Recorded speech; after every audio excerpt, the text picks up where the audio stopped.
Iran যুক্তরাষ্ট্র টানাপোড়েন, ballistic মিসাইলের ছায়ায় যুদ্ধের প্রস্তুতি, আলোচনার টেবিলেও বার্তা তেহরানের। পুরনো দিনের কৌশলকে ছুঁড়ে ফেলে দিয়ে নতুন বাস্তবতায় নিজেদের সামরিক নীতি বদলে ফেলেছে আয়াতুল্লাহ খামেনির ইরান।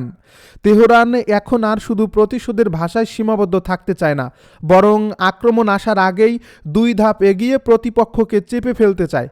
পারস্য লোককাহিনীর মহাবীর রুস্তম যেমন শত্রুর উপর ঝাঁপিয়ে পড়ত, তেমনি আগ্রাসী মানসিকতা নিজেদের প্রস্তুত করছে ইরানের সামরিক বাহিনী। বিশ্লেষকদের মতে এটি এক ধরনের স্ট্র্যাটেজিক শিফট, যা দীর্ঘদিন ধরে ইসরায়েল যে নীতি অনুসরণ করে আসছে তারই প্রতিফলন।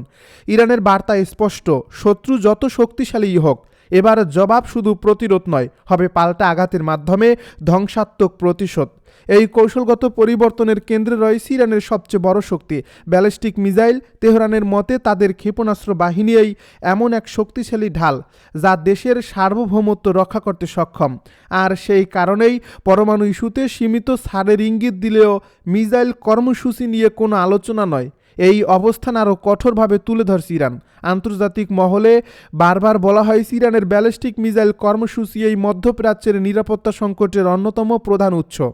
কিন্তু তেহরানের চোখে এটি শুধুই প্রতিরক্ষামূলক শক্তি, যা তাদের অস্তিত্ব টিকে রাখার জন্য অপরিহার্য। ইরানি রকেট ফোর্সের কর্মকর্তাদের দাবি, প্রতিপক্ষের আধুনিক প্রযুক্তি, যুদ্ধবিমান বা ক্ষেপণাস্ত্র প্রতিরক্ষা ব্যবস্থা যতই শক্তিশালী হোক, তাদের উন্নত ব্যালিস্টিক মিসাইল সক্ষমতা ইস্পাতের মতো ঢাল হয়ে দাঁড়াবে। এই আত্মবিশ্বাসের প্রকাশ দেখা গেছে সম্প্রতি ইরানের সামরিক বাহিনীর একটি গুরুত্বপূর্ণ ঘটনার মধ্য দিয়ে। দেশটির সশস্ত্র বাহিনীর chief of staff major general Abdur Rahim মুসাবি পরিদর্শনে যান আইআরজিসির একটি ভূগর্ভস্থ ক্ষেপণাস্ত্র ঘাঁটি, যা অনেকেই মিসাইল টাউন নামে চেনে। এই ধরনের ভূগর্ভস্থ ঘাঁটি ইরানের সামরিক শক্তির প্রতীক হিসেবে ধরা হয়, যেখানে মজুত রাখা হয় বিপুল সংখ্যক মিসাইল, ড্রোন এবং আধুনিক যুদ্ধ সরঞ্জাম। এই পরিদর্শনের সময় জেনারেল মুসাফি জানান, ইরান তাদের নিজস্ব প্রযুক্তিতে তৈরি ব্যালিস্টিক মিসাইলগুলোকে নিয়মিতভাবে আরও উন্নত করতে সর্বোচ্চ মনোযোগ দিচ্ছে। তার মতে প্রতিরক্ষা ব্যবস্থা আগের তুলনায় আরও শক্তিশালী এবং শত্রুপক্ষের যে কোনো আক্রমণ মোকাবেলায় ইরান এখন অনেক বেশি আত্মবিশ্বাসী। তিনি দাবি করেন, ইরানের সশস্ত্র বাহিনী এখন এমন পর্যায়ে পৌঁছেছে যেখানে শুধু প্রতিরোধ নয়, প্রয়োজন হলে শত্রুকে তার ঘরেই আঘাত হানতে সক্ষম। এই বক্তব্যের মধ্য দিয়ে স্পষ্ট, ইরান শুধু যুদ্ধ এড়াতে নয়, যুদ্ধ হলে কিভাবে শক্তিশালী জবাব দেবে তার প্রস্তুতিও সম্পন্ন করছে। বিশ্লেষকদের মতে 2025 সালের জুনে ইরান ও ইসরায়েলের মধ্যে ঘটে যাওয়া 12 দিনের যুদ্ধের পরেই তেহরান তাদের সামরিক কৌশল পুনর্গঠন শুরু করে। সেই সংঘাত ইরানকে বুঝিয়ে দিয়েছে যে ভবিষ্যতের যুদ্ধ শুধু সীমান্তে হবে না, বরং প্রযুক্তি, সাইবার হামলা, ড্রোন এবং ক্ষেপণাস্ত্রের সমন্বিত ব্যবহারের মাধ্যমেই হবে মূল আঘাত। যুদ্ধের অভিজ্ঞতা থেকে শিক্ষা নিয়ে ইরান তাদের পুরনো প্রতিরক্ষামূলক নীতি বদলে এখন আরও আক্রমণাত্মক অবস্থান গ্রহণ করছে, ঠিক যেমন আমেরিকা ও ইসরায়েল দীর্ঘদিন ধরে প্রি-এম্পিটিভ স্ট্রাইক বা আগাম হামলার নীতি অনুসরণ করে। ইরানও সেই পথেই হাঁটছে। তেহরানের নতুন নীতিতে বলা হচ্ছে, শত্রু আঘাত হানার আগেই তাকে দুর্বল করতে হবে। যুদ্ধ লাগলে শুধু পাল্টা প্রতিশোধ নয়, বরং ক্ষেপণাস্ত্র, ড্রোন এবং সাইবার আক্রমণের সমন্বিত কৌশলে শত্রুকে অচল করে দেওয়া হবে। ইরানের সামরিক পরিকল্পনাকারীদের ধারণা, সরাসরি সামরিক শক্তির লড়াইয়ে যুক্তরাষ্ট্রের মতো দেশের সঙ্গে সমানভাবে টিকে থাকা কঠিন হলেও অসম যুদ্ধ কৌশলের মাধ্যমে বড় শক্তিকেও বড় ক্ষতির মুখে ফেলা সম্ভব। এই কারণেই ইরান তাদের মিসাইল সক্ষমতা ও প্রযুক্তিগত হামলার দিকে বেশি গুরুত্ব দিচ্ছে। শুধু ইরান ইসরায়েল যুদ্ধের অভিজ্ঞতা নয়, বর্তমান কঠোর অবস্থানের পেছনে বড় ভূমিকা রেখেছে যুক্তরাষ্ট্রের সামরিক চাপ এবং যুদ্ধের সম্ভাব্য ইঙ্গিত। ইরানের রাজনৈতিক ও সামরিক নেতৃত্ব মনে করছে, ওয়াশিংটনের নীতিতে যে কোনো সময় সরাসরি সংঘাত শুরু হতে পারে। তাই সম্ভাব্য যুদ্ধ ঠেকাতে তারা নিজেদের সামরিক বাহিনী এবং সহযোগী শক্তিগুলোকে সর্বোচ্চ প্রস্তুতির মধ্যে রেখেছে। ইরানের পক্ষ থেকে বারবার বলা হচ্ছে, তাদের ভূখণ্ডে যদি সামান্য আঘাতও আসে, তবে তার জবাব হবে ভয়াবহ এবং তার প্রভাব শুধু মধ্যপ্রাচ্যে সীমাবদ্ধ থাকবে না। মধ্যপ্রাচ্যে উত্তেজনার পারদ যখন চরমে, ঠিক তখনই সামরিক শক্তি প্রদর্শনের মাধ্যমে নিজেদের অবস্থান স্পষ্ট করছে যুক্তরাষ্ট্র ও ইরান। কূটনৈতিক আলোচনার পথে হাঁটার বার্তা থাকলেও বাস্তব পরিস্থিতি বলছে দুই পক্ষই সম্ভাব্য সংঘাতের জন্য প্রস্তুতি নিতে শুরু করেছে।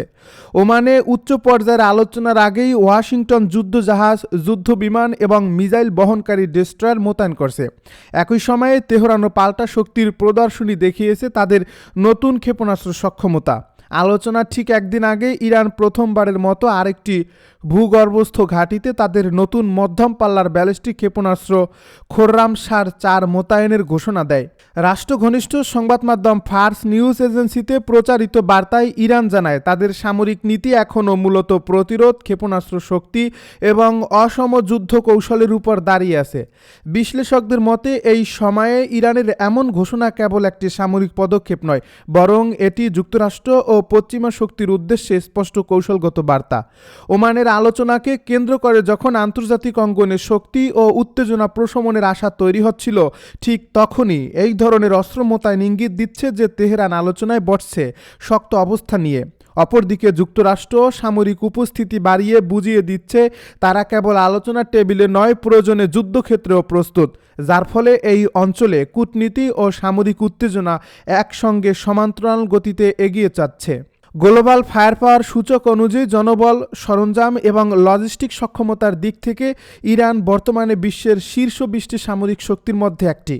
আন্তর্জাতিক সামরিক বিশ্লেষকদের মতে মধ্যপ্রাচ্যে ইরানের অবস্থান শক্তিশালী কারণ দেশটির রয়েছে বড় আকারের সেনাবাহিনী, দীর্ঘদিনের যুদ্ধ অভিজ্ঞতা এবং সবচেয়ে গুরুত্বপূর্ণভাবে বিস্তৃত ক্ষেপণাস্ত্র সক্ষমতা, বিশেষ করে এমন একটি অঞ্চলে যেখানে সামরিক শক্তির ভারসাম্য অনেকটাই নির্ভর করে দূরপাল্লার ক্ষেপণাস্ত্র ও আকাশ প্রতিরক্ষার উপর, যেখানে ইরানের অবস্থান একেবারে উড়িয়ে দেওয়ার সুযোগ নেই।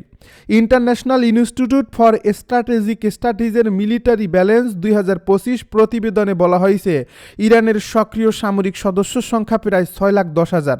এর মধ্যে নিয়মিত সেনাবাহিনীতে রয়েছে প্রায় 3,05,000 সদস্য এবং ইসলামিক রেভলিউশনারি গার্ড কর্পস বা আইআরজিসিতে রয়েছে প্রায় 1,09,000 সদস্য। আইআরজিসি ইরানের সামরিক কাঠামোর সবচেয়ে প্রভাবশালী অংশ হিসেবে পরিচিত, যারা ক্ষেপণাস্ত্র, ড্রোন এবং আঞ্চলিক সামরিক অভিযানের মূল দায়িত্ব পালন করে থাকে। বিশ্লেষকদের মতে আইআরজিসি শুধু একটি সামরিক ইউনিট নয়, বরং এটি ইরানের আঞ্চলিক কৌশলের প্রধান চালিকা শক্তি। ইরানের সামরিক কাঠামো আরও বিস্তৃত হয়েছে বিমান বাহিনী, নৌবাহিনী, বিমান প্রতিরক্ষা ইউনিট এবং আধা সামরিক বাহিনীর সমন্বয়। দেশটির রয়েছে প্রায় 3,05,000 রিজার্ভ সদস্য, যাদের প্রয়োজনে দ্রুত যুদ্ধ পরিস্থিতিতে ব্যবহার করা সম্ভব। দীর্ঘদিন ধরে ইরান তার সামরিক নীতি সাজিয়েছে এমনভাবে যাতে তারা বড় শক্তির বিরুদ্ধে সরাসরি যুদ্ধের বদলে দীর্ঘমেয়াদী প্রতিরোধ এবং অসম যুদ্ধ কৌশল দিয়ে টিকে থাকতে পারে। এই কারণেই দেশটির সামরিক পরিকল্পনা মূলত নির্ভর করে ক্ষেপণাস্ত্র হামলা, ড্রোন আক্রমণ, নৌপথে বাধা সৃষ্টি এবং সাইবার যুদ্ধের মতো কৌশলের উপর। ইরানের সামরিক শক্তির মূল ভিত্তি তাদের ক্ষেপণাস্ত্র ও ড্রোন কর্মসূচি। Centre for strategic and international স্টাডিজের তথ্য অনুযায়ী মধ্যপ্রাচ্যে ইরানের ক্ষেপণাস্ত্র ভাণ্ডার সবচেয়ে বড় এবং বৈচিত্র্যময়। এই অস্ত্র ভাণ্ডারে রয়েছে স্বল্প, মধ্যম এবং দীর্ঘ পাল্লার ব্যালিস্টিক ও ক্রুজ ক্ষেপণাস্ত্র। এসব ক্ষেপণাস্ত্রের পাল্লা কয়েকশো কিলোমিটার থেকে শুরু করে প্রায় 2,500 কিলোমিটার পর্যন্ত বিস্তৃত, যার ফলে ইরানের ক্ষেপণাস্ত্র সক্ষমতা শুধু পারস্য উপসাগর নয়, পুরো মধ্যপ্রাচ্য এবং এর বাইরেও কৌশলগত প্রভাব তৈরি করতে সক্ষম।